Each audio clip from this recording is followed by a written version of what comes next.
നമുക്ക് അലീനയുടെയും മനുഷ്യങ്ങളുടെ ഇന്നത്തെ നല്ലൊരു കഥ കേട്ടാലോ? വീഡിയോ ഇഷ്ടപ്പെടുവാണെന്ന് ഹൈപ്പ് ചെയ്യാൻ മറക്കരുത് കേട്ടോ.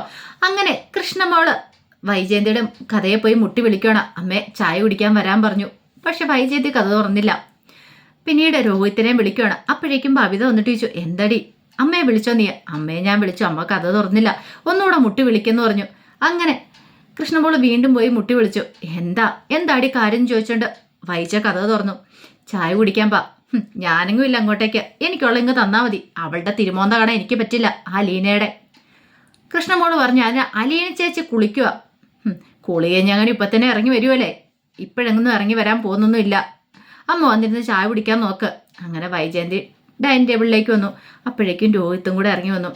അങ്ങനെ ഭാവിത്ത് ചായയൊക്കെ എടുത്തു കൊടുത്തു. ആ സമയത്ത് വൈജയന്തി പറഞ്ഞു, അവൾ ഇപ്പോഴെങ്ങാനും ഇറങ്ങി വന്നിട്ടുണ്ടെങ്കിൽ അവളുടെ തിരുമോന്ത കാണേണ്ട വരും. ബബിത പറഞ്ഞു, അതിന് അലീന ചേച്ചി താളിയൊക്കെ തേച്ചാൽ കുളിക്കണേ, പെട്ടെന്നൊന്നും ഇറങ്ങി വരത്തില്ല എന്ന് പറഞ്ഞു. അങ്ങനെയാണേ പ്രശ്നമില്ല. അല്ലെങ്കിലും അവള് കാരണം ഈ കുടുംബത്തിൽ എന്തൊക്കെ പ്രശ്നം ഉണ്ടായിരിക്കുന്നേ. രാവിലെ ഇവനെയും കൂട്ടിക്കൊണ്ട് പോയപ്പോൾ തന്നെ എനിക്കറിയായിരുന്നു അതൊന്നും നടക്കാൻ പോകുന്നില്ലെന്ന്. പട്ടി ചന്തയ്ക്ക് പോയവരപ്പോൾ തിരിച്ചു വന്നില്ലേ? രോഹിത്തിനാണ് സങ്കടവും ദേഷ്യം വന്നു. അല്ലെങ്കിലും ഒന്ന് ഓർത്തു നോക്കിയേ, ബാലേന്ദ്രൻ പോയിട്ട് നടന്നിട്ടില്ല, എന്നിട്ടാണ് ഒരു വീട്ടുജോലിക്കാരി അത്രയും വലിയ എഞ്ചിനീയറിംഗ് കോളേജിലേക്ക് ഇവനെ വിളിച്ചോണ്ട് പോയത്. ഇവൻ പോവാനായിട്ട് ഇരുന്നിട്ടല്ലേ, എന്നിട്ട് അവിടെ പോയി നാണം കെട്ടിട്ട് തിരികെ വന്നില്ലേ? വല്ല പ്രയോജനം ഉണ്ടായോ? അത് കേട്ടപ്പോൾ കൃഷ്ണമോള് പറഞ്ഞു, അമ്മേ വെറുതെ അലീന ചേച്ചി കുറ്റപ്പെടുത്തേണ്ട കാര്യമില്ല. ഓ, അലീനെ അങ്ങോട്ട് പറഞ്ഞു കഴിഞ്ഞപ്പോഴത്തേനും അവൾക്ക് നൊന്തത് കണ്ടോ? രോഹിത്ത് പറഞ്ഞു, അലീന ചേച്ചി എനിക്ക് വേണ്ടിയിട്ട് അപേക്ഷിച്ചു, അച്ഛനോട് കൈ കൂപ്പിന്ന് യാചിച്ചു. ഒരു തെറ്റ് പറ്റിപ്പോയി, ഇനി ഇത് ആവർത്തിക്കില്ല എന്നൊക്കെ പറഞ്ഞു. അലീന ചേച്ചിയുടെ മുഖം കാണായിരുന്നപ്പോൾ. അതൊക്കെ കേട്ടപ്പോൾ ഭവിതയ്ക്കും കൃഷ്ണയ്ക്കും എല്ലാവർക്കും സങ്കടമായി. പാവ അലീന ചേച്ചി എനിക്ക് വേണ്ടിയിട്ട് കുറേ ബുദ്ധിമുട്ടി. വൈജയന്തി പറഞ്ഞു, എന്നിട്ട് എന്തായി?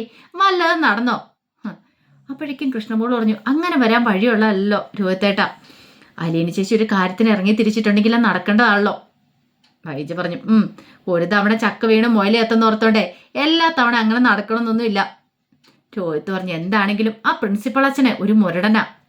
ആ പ്രിൻസിപ്പൾ അച്ഛന് ചുട്ട മറുപടി കൊടുത്തിട്ടാ പോന്നിരിക്കുന്നേ. അയാൾക്ക് വേണമെങ്കിൽ എന്നെ തിരിച്ചെടുക്കാവുന്നതൊക്കെ ഉള്ളൂ. അപ്പോൾ ഡിസിപ്ലിനറി ആക്ഷൻ കമ്മിറ്റി ഡിസ്മിസ് ചെയ്യാൻ എന്നെ പറഞ്ഞിരിക്കുന്ന പോലും. എന്നെ ഇനി അവിടെ വെക്കണ്ടെന്നാ പറഞ്ഞിരിക്കുന്നത്. അങ്ങനെയൊക്കെയാണ് അച്ഛൻ പറഞ്ഞിരിക്കുന്നത്. അല്ല, അവർക്ക് അതിനുള്ള റൂൾസും ഉണ്ട്, എന്നെ ഡിസ്മിസ് ചെയ്യുകയും ചെയ്യാൻ വേണമെങ്കിൽ. പക്ഷേ ആ അച്ഛന് എൻ്റെ ദൈവം എന്ത് പറയാനെന്ന് പറ. എന്നാലും അച്ഛന് ചുട്ട മറുപടി തന്നെ കൊടുത്തു അലീന ചേച്ചി. അപ്പോഴേക്കും കൃഷ്ണമോളും പറഞ്ഞു, ചോദിച്ചു, എന്ത് മറുപടി? അതൊക്കെ ഉണ്ട്. അത് ഓർക്കുമ്പോൾ തന്നെ എനിക്ക് രോമാഞ്ചം ഉണ്ടാകുന്നുണ്ട്. അത്ര നല്ല പ്രകടനമല്ലായിരുന്നോ? അലീന ചേച്ചിയുടെ പെർഫോമൻസ് ഒന്ന് കാണേണ്ടതായിരുന്നു. അപ്പോഴേക്കും വൈജയന്തി പറഞ്ഞു, പിന്നെ ഇതിന് മാത്രം എന്തായിരിക്കുന്നേ? അവൾ പ്രകടനം നടത്തിയിട്ട് വല്ലതും കാര്യം നടന്നോ? കൃഷ്ണമോള് പറഞ്ഞു, രോഹിത്തരം കാര്യം എന്താ വെച്ചാൽ പറ. അലീന ചേച്ചി എന്താ അച്ഛനോട് പറഞ്ഞേ? പിന്നീട് അലീന അവിടുന്ന് അച്ഛനോട് പറഞ്ഞ കാര്യങ്ങളൊക്കെ പറയണം. 2000 വർഷം മുമ്പ് യേശു ക്രിസ്തുവിനെ ക്രൂശി തറയ്ക്കാനായിട്ട് ഇതുപോലെ ഒരു ഡിസിപ്ലിനറി ആക്ഷൻ കമ്മിറ്റി തീരുമാനിച്ചിട്ടുണ്ടായിരുന്നു പീലാത്തോസിന്റെ. എന്നിട്ടോ യേശു കുറ്റക്കാരനായിരുന്നോ? അല്ലല്ലോ, കുറ്റക്കാരനല്ലായിരുന്നിട്ടും നിരപരാധിയായിരുന്നിട്ടും യേശുവിനെ ക്രൂശി തറച്ചില്ലേ? അതിനെക്കുറിച്ചൊക്കെ ഇങ്ങനെ രോഹിത്ത് പറയാണ്. എല്ലാം കേട്ട് കഴിഞ്ഞപ്പോഴത്തേനും ഭവിത പറഞ്ഞു, കൊള്ളാം, സൂപ്പറായിരുന്നല്ലേ? വൈജയന്തി പറഞ്ഞു, എന്ത് സൂപ്പർ? ഒരു പ്രയോജനം ഇല്ലാതെ ചുമ്മാ എന്നിട്ട് തിരിച്ചു വന്നില്ലേ? വെറുതെ ആ അച്ഛനെ കുറെ ചീത്ത പറയാന്നല്ലാതെ എന്തെങ്കിലും പ്രയോജനം ഉണ്ടായെന്ന് ചോദിച്ചു. അത് കേട്ടപ്പം കൃഷ്ണയ്ക്കും ഭവിതയ്ക്കും ഒക്കെ ദേഷ്യമായി വൈജയോട്. പക്ഷേ ഇനി പറഞ്ഞിട്ടുണ്ടെങ്കിൽ ഒരു വഴക്കുണ്ടാവില്ലോ എന്ന് കരുതിയിട്ട് അവരിവനെ കൂടുതലൊന്നും പറയാനും പോയില്ല. അങ്ങനെ കുറേ സമയം കഴിഞ്ഞു. ഭയങ്കര ഇടിയും മഴയൊക്കെയാണ്.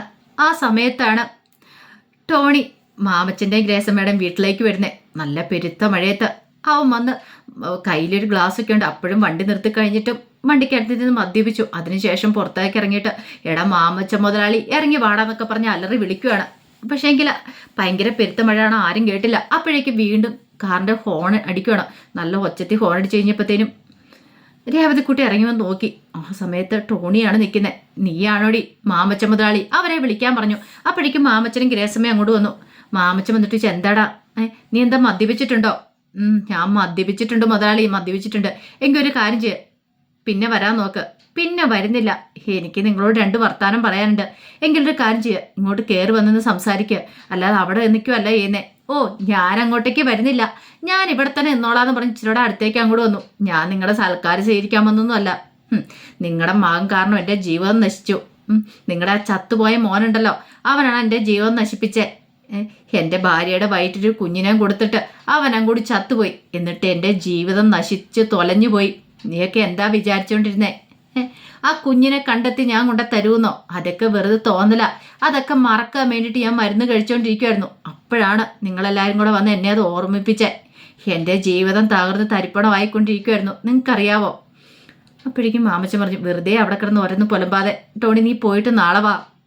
നാളെ വരാനോ? ഇല്ല മാമച്ചൻ മുതലാളി. അങ്ങനെ അങ്ങോട്ട് വെറുതെ വിടുന്നില്ല. ഗ്രേസം പറഞ്ഞു, എന്തിനാ മാമച്ചായ ഇവൻ്റെ ചീത്തം കേട്ടിട്ട് നമ്മളിവിടെ നിൽക്കുന്നത്? വാ, നമുക്ക് അകത്ത് കയറി കഥ അടയ്ക്കാന്ന് പറഞ്ഞു. അങ്ങനെ അങ്ങോട്ട് പോകാൻ വരട്ടെ. പിന്നെ നിങ്ങളുടെ മകൻ്റെ കുഞ്ഞുണ്ടല്ലോ, അതെവിടെയുണ്ടെന്നുള്ള കാര്യം എനിക്കറിയാം. ഒരു നിമിഷം രേവതിക്കുട്ടി അവരെല്ലാം ഞെട്ടിപ്പോയി. പക്ഷെ ഞാൻ ഇത് പറയില്ല, ഈ ടോണി അത് പറയില്ല. ആ കുഞ്ഞെ ഒരു അനാഥ കുഞ്ഞായിട്ടൊരു ഓർഫനേജ് വളരുന്നുണ്ട്. പക്ഷേ അതിനെക്കുറിച്ചുള്ള കാര്യങ്ങളൊന്നും ഞാൻ പറയത്തില്ല. അങ്ങനെ ഇപ്പം നിങ്ങൾ സൂഹിക്കണ്ട. അത് കേട്ടപ്പം മാമച്ചൻ പറഞ്ഞു, ടോണി നീ പോയിട്ട് പിന്നെ വന്നാൽ മതി. ശരി, ഓക്കെ, ഗുഡ് നൈറ്റ്. ഇത്രയൊന്ന് പറഞ്ഞിട്ട് പോകാൻ വേണ്ടി വന്നാന്നും പറഞ്ഞുകൊണ്ട് ടോണി അങ്ങോട്ട് പോയി. രേവതിക്കുട്ടിക്കും മാമച്ചനും ഗ്രേസമ്മയ്ക്കും എല്ലാവർക്കും വല്ലാത്തൊരു ബുദ്ധിമുട്ടുണ്ടാക്കിയ കാര്യമായിരുന്നത്. പിന്നീട് പിറ്റേ ദിവസം കൃഷ്ണമോള് ഭയങ്കര ഡാൻസാണ്, ടി വി ഒക്കെ വെച്ചിട്ട് അതിൻ്റെ അകത്തെ വീഡിയോസൊക്കെ കണ്ടിട്ട്. അപ്പോൾ ചെവിക്കകത്ത് ഹെഡ്സെറ്റും വെച്ചിട്ടുണ്ട്. അപ്പോഴാണ് ബബിതയുടെ വരവ്. ബബിത വന്നിട്ട് ചോദിച്ചു, ആഹാ നീ ഇവിടെ ഡാൻസ് കളിക്കണോ? പെട്ടെന്ന് കൃഷ്ണമോള് ഞെട്ടിത്തിരിഞ്ഞു നോക്കി. ബബിത ചോദിച്ചു, ഞാൻ ഞെട്ടിപ്പോയല്ലോ എന്ന് പറഞ്ഞു. എടി നീ എൻ്റെ കൂടെ ടൗണിൽ വരുന്നുണ്ടോ എന്ന് ചോദിച്ചു. എന്താ പറഞ്ഞ? നീ ആ ചെവിയിൽ ആ കുന്ത്രാണ്ട് ആദ്യം ഒന്ന് മാറ്റ്. ഹെഡ്സെറ്റ് കൃഷ്ണമോളുടെ ചെവിയിൽ നിന്ന് അങ്ങോട്ട് മാറ്റി. എന്നിട്ട് ചോദിച്ചു, അല്ല നീ എൻ്റെ കൂടെ ടൗണിൽ വരുന്നുണ്ടോ? ടൗണിൽ എന്തിന്? അതൊക്കെ ഉണ്ട് എനിക്ക്, ഞാൻ ടൗണിൽ വരെ പോകുന്നുണ്ട്. നീ വരുന്നുണ്ടോ എന്ന് ചോദിച്ചു. ഞാൻ വരാം. കാര്യം എന്താ വെച്ചാൽ പറ. അതൊക്കെ സസ്പെൻസാ. ഇപ്പം വരുന്നുണ്ടോ ഇല്ലയോ? ശരി, ഞാൻ റെഡിയായിട്ട് വരാം. അങ്ങനെ എന്ത് ചെയ്തു? റെഡി ആവാനായിട്ട് കൃഷ്ണമോൾ അങ്ങോട്ട് പോയി. കുറച്ച് കഴിഞ്ഞപ്പോഴത്തേനും ബബിത റെഡിയായിട്ട് വന്നു. ആ സമയത്ത് ചോദിച്ചു ചോദിച്ചു, അല്ല ഇതെങ്ങോട്ടാ റെഡിയായിട്ട്?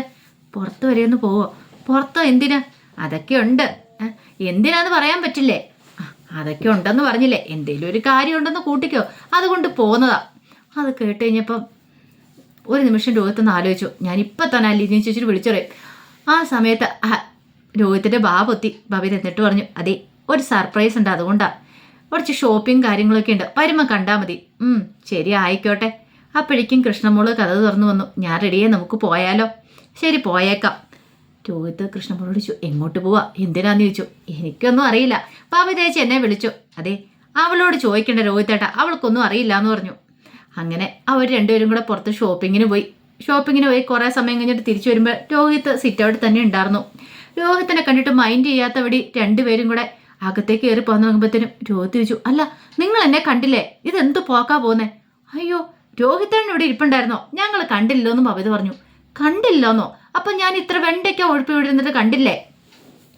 ഞങ്ങൾ ശ്രദ്ധിച്ചില്ലെന്ന് കൃഷ്ണമോള് പറഞ്ഞു. അല്ല നിങ്ങൾ എന്താ വാങ്ങിയത്? അതൊക്കെ സർപ്രൈസോ ഉണ്ട്, വരാൻ പറഞ്ഞു. അങ്ങനെ രോഹിത്തിനെ അങ്ങോട്ട് കൂട്ടിക്കൊണ്ട് അവർ 3 പേരും കൂടെ അലീനയുടെ മുറിയിലേക്ക് ചെല്ലുക. ഇത്തിരി കഴിഞ്ഞപ്പം അപ്പോഴേക്കും അലീന വെച്ചു, രണ്ടുപേരും കൂടെ അങ്ങോട്ട് പോയതായിരുന്നു. ഞങ്ങൾ പുറത്തു പോയതാ. ഓഹോ, എന്നിട്ട് എന്നോട് പറഞ്ഞില്ലല്ലോ? അതെ അച്ഛനോട് പറഞ്ഞിട്ടാ പോയെന്ന് പറഞ്ഞു. അച്ഛനെ വിളിച്ച് പറഞ്ഞിട്ടുണ്ടായിരുന്നു ഞങ്ങൾ അങ്ങോട്ടേക്ക് വരുമെന്ന്. ഓ, എന്നിട്ട് എന്നോടൊരു വാക്ക് പോലും പറഞ്ഞില്ലല്ലേ? അതെ അലീനിച്ചയോട് പറഞ്ഞിട്ടുണ്ടെങ്കിൽ അലീന ചേച്ചി കൂടെ വരണമെന്ന് പറഞ്ഞാലോ? പിന്നെ എടി എന്ന് വെച്ചാൽ ഞാൻ കൂടെ വരുമല്ലേ എന്നൊക്കെ അലീന പറഞ്ഞു. അല്ല പുറത്തു പോയിട്ട് എന്താ വാങ്ങിയത്? ഞങ്ങളൊരു ഷോപ്പിംഗ് നടത്തി, കുറച്ച് ഡ്രസ്സ് വാങ്ങി. ആർക്കാ? ബബിതയ്ക്കുള്ളതാണോ അതോ കൃഷ്ണമോൾക്കുള്ളതാണോ? 2 പേർക്കുള്ളത്. ഇതൊക്കെ നോക്കാൻ പറഞ്ഞത് നല്ലതാണോന്ന്. അങ്ങനെ ബബിത എന്ത് ചെയ്തു? കവറങ്ങോട്ട് വെച്ചു കട്ടിലേക്ക്. അപ്പോഴേക്കും അതെടുത്ത് നോക്കണം അലീന. ഇതാർക്കാ? ബബിതയ്ക്കുള്ളതാണോ? എങ്ങനെയുണ്ട്? അലീന ചേച്ചിക്ക് ഇഷ്ടപ്പെട്ടോ? സൂപ്പർ ആയിട്ടുണ്ട്. അത് കേട്ടപ്പോഴത്തേനും ബബിത പറഞ്ഞു, ഇതേ അലീന ചേച്ചിക്കുള്ളതാ, അലീന ചേച്ചിക്ക് ഞാൻ വാങ്ങിയതാന്ന് പറഞ്ഞു.